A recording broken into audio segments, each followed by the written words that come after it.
ঈদের সকাল মুসলমানদের জন্য আনন্দ ও ইবাদতের দিন। আসসালামু আলাইকুম। আজ আমি তোমাদের দেখাবো ঈদের নামাজ কিভাবে আদায় করতে হয়।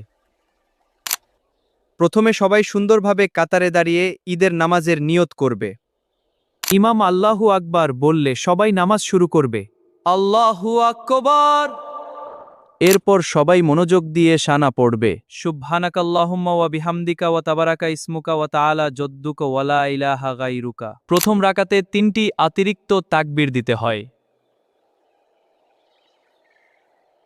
খাবেন। এরপর রুকু ও সিজদা সম্পন্ন করতে হয় শান্তভাবে।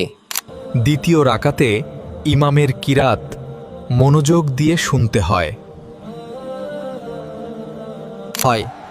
দ্বিতীয় রাকাতেও 3টি অতিরিক্ত তাকবীর দিতে হয়।